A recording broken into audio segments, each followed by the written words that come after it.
अदानी समूह के लिए मुश्किलें लगातार बढ़ती जा रही हैं। अमेरिकी रिसर्च फर्म कंपनी हिडेनबर्ग की रिपोर्ट के बाद 6 कारोबारी दिनों में अदानी ग्रुप की कंपनियों की मार्केट वैल्यू $100 अरब घट गई। $100 अरब घट गई। घरेलू और अंतर्राष्ट्रीय मोर्चे पर अदानी ग्रुप को लेकर खराब खबरों का दौर थमता नहीं दिख रहा है। ताजा घटनाक्रम सुनिए। फ्लैगशिप कंपनी अदानी एंटरप्राइजेस को अमेरिका के डाउ जोन्स सस्टेनेबिलिटी इंडेक्स से हटाने का फैसला किया गया। 7 फरवरी को कंपनी इस इंडेक्स से बाहर हो लेगी।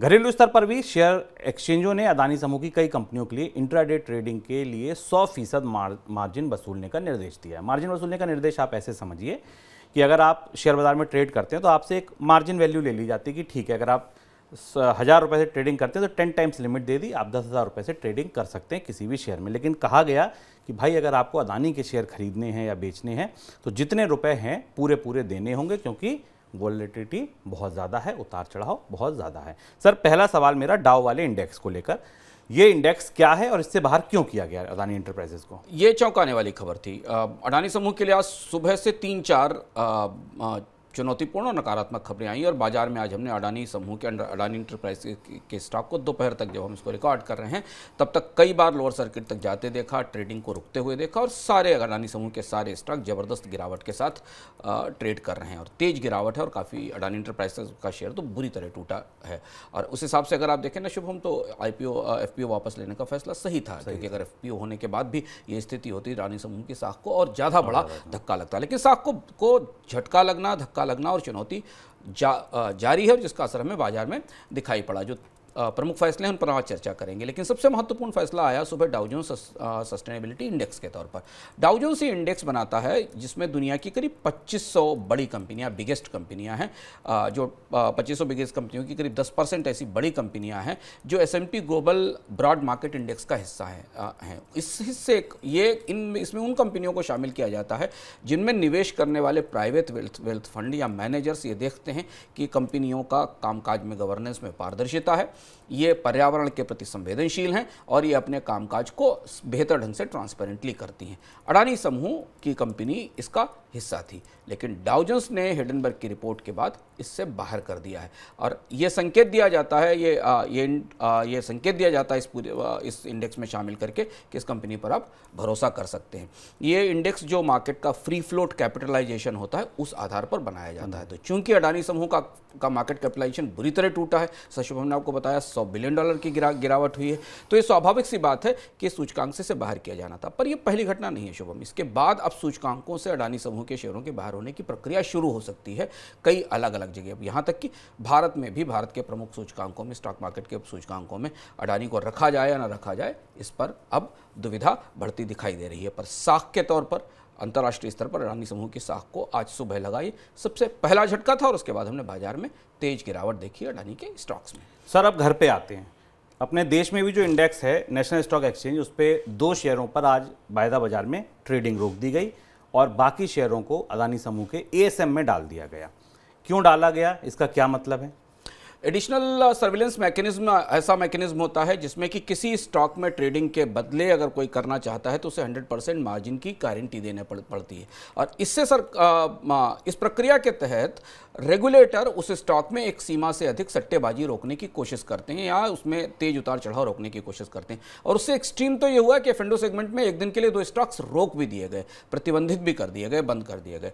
ये दोनों फैसले किसी भी कंपनी की साख के लिए या किसी कंपनी की संभावनाओं के लिए खास तौर पर बेहद भारी पड़ते हैं जबकि उस स्टॉक में तेज गिरावट हो रही हो। शायद अब रेगुलेटर्स, भारत के प्रमुख रेगुलेटर्स सेबी और स्टॉक रेगुलेटर्स ये समझ रहे हैं कि अडानी के स्टॉक्स में जितनी तेज गिरावट हो रही है उसे रोकने के लिए ऐसे कदम उठाना जरूरी है और इसलिए अब ASM और F&O में प्रतिबंध के फैसले लिए जा रहे हैं। लेकिन हाँ शुभम, आज इसका बहुत बड़ा असर हमें बाजार में उस तरह से दिखाई नहीं दिया। बाजार में स्टॉक्स फिर गिरे, मार्केट में तेज गिरावट दिखाई दी अडानी के स्टॉक्स में। लेकिन यहां से अब रेगुलेटर्स सक्रिय हो गए, जैसे हमने शुरुआत में कार्यक्रम में कहा था कि अब रेगुलेटर्स सक्रिय होने लगे हैं, नियामक सक्रिय होने लगे हैं कि अडानी के स्टॉक में तेज गिरावट से होने वाला नुकसान बचाया जा सके। और ये ध्यान रखना जरूरी है यहाँ कि ऐसी स्थिति में जब किसी स्टॉक पर तेज हिट होता है, जब शॉर्ट सेलिंग होती है, जब उसकी संभावनाएं लगातार टूटती हैं, तो नियामक जितने कदम उठाते हैं उस गिरावट को रोकने के लिए वो शुरुआत में नुकसान ही करते हैं।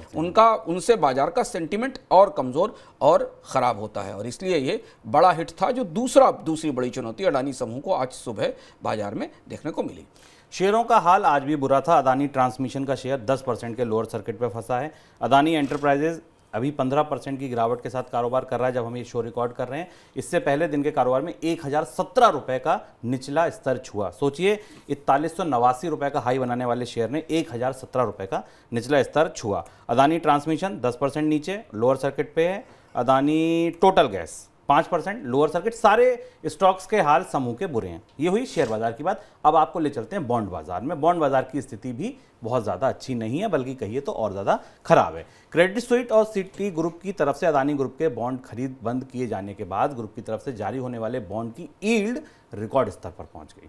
यील्ड मतलब जो आप ब्याज देते हैं, कह लीजिए इंटरेस्ट देते हैं बॉन्ड खरीदने वाले व्यक्ति को, तय होता है, कोई रिस्क नहीं होता। अदानी पोर्ट की तरफ से ग्लोबल मार्केट में जारी किए गए कुछ बॉन्ड की यील्ड तो 30% तक पहुंच गई। सोचिए, कंपनी को 30% पर कर्ज उठाना पड़ रहा है। ज़्यादा यील्ड देने वाले अधिकतर बॉन्ड छोटी अवधि के हैं। क्रेडिट स्विस ने बुधवार को और सिटी ग्रुप ने गुरुवार को अदानी ग्रुप के बॉन्ड खरीदने बंद कर दिए थे। सर कहते हैं कि शेयर बाजार को जो इशारा करता है वो बॉन्ड बाजार करता है। बॉन्ड बाजार में कितनी मुश्किलें दिख रही हैं अदानी समूह के लिए, इसे और गहराई से समझना जरूरी है। आज इसलिए हम आपसे शेयर बाजार की कहानी और हाल तो आपके पास नियमित आ रहा है, स्टॉक मार्केट में गिरावट हो रही है, पर अडानी समूह के बॉन्ड मार्केट में या बॉन्ड बाजार में बॉन्ड को लेकर कुछ बेहद चुनौतीपूर्ण चल रहा है, और वो जो चल रहा है उसका असर हमें स्टॉक मार्केट पर भी दिखाई दे रहा है और अडानी समूह की साख पर भी दिखाई दे रहा है। पहली चीज, जिस बॉन्ड का जिक्र किया शुभम ने, वो अडानी का ग्रीन एनर्जी बॉन्ड था। अडानी ग्रीन का ग्रीन एनर्जी बॉन्ड था जो $750 मिलियन का बॉन्ड था।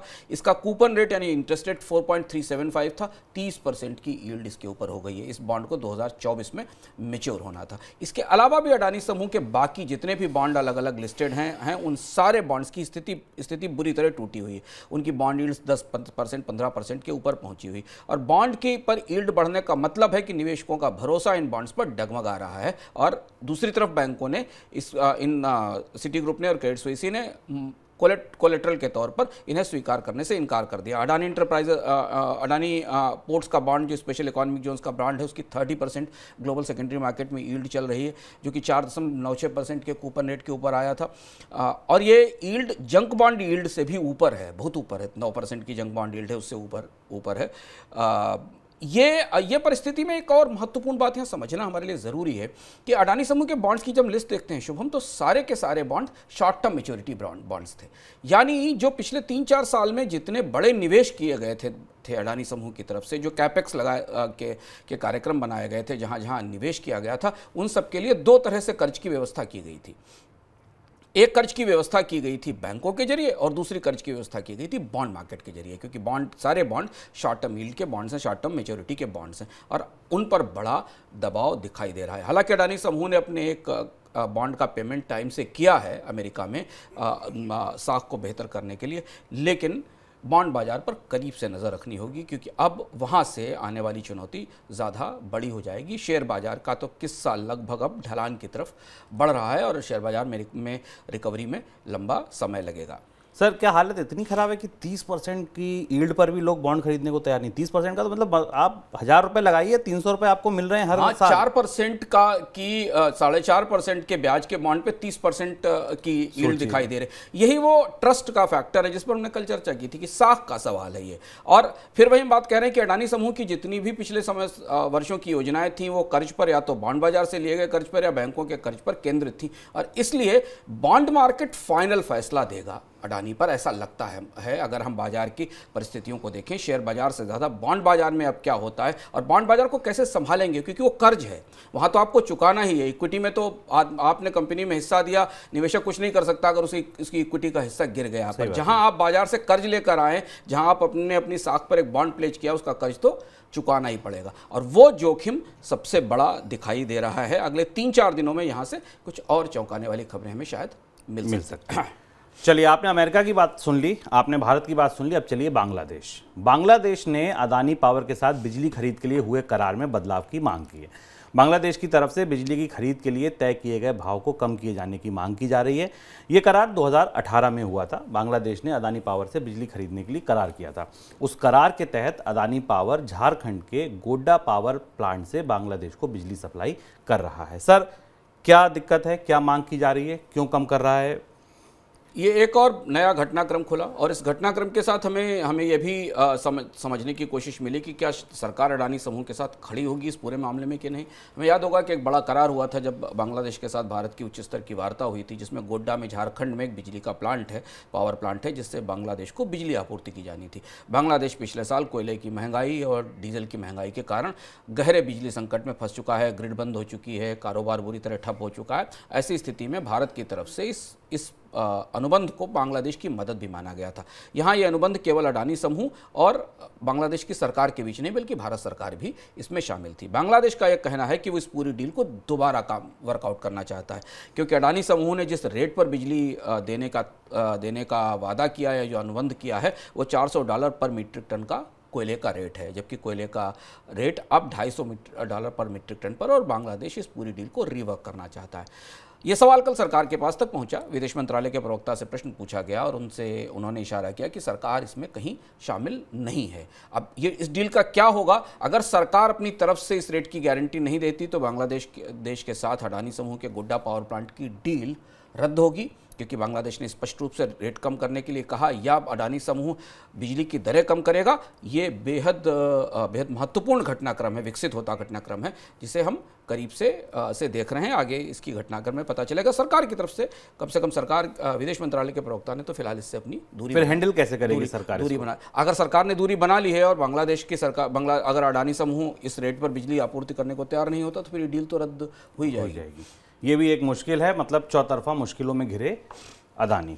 सर, आखिरी इस हफ्ते का ये मनी सेंट्रल है, अगली मुलाकात होगी सोमवार को। एक चीज़ और मैं इसमें जोड़ दूं कि अडानी समूह को लेकर जो चर्चाएं, उनमें 2-3 और महत्वपूर्ण घटनाक्रम हुए। एक महत्वपूर्ण घटनाक्रम जिसे आप लगातार ये समझने की कोशिश कर रहे हैं, हम भी समझने की कोशिश कर रहे हैं कि भारत के नियामक खुलकर सामने क्यों नहीं आ रहे हैं। भारत के नियामकों ने अभी तक कुछ नहीं किया। रिजर्व बैंक ने कल जरूर बैंकों से अडानी समूह में उनके निवेश के एक्सपोजर की बात मानी, की बात पूछी है। भारत के स्टॉक एक्सचेंजेस बाजार में गिरावट और उतार चढ़ाव रोकने के लिए दखल कर रहे हैं।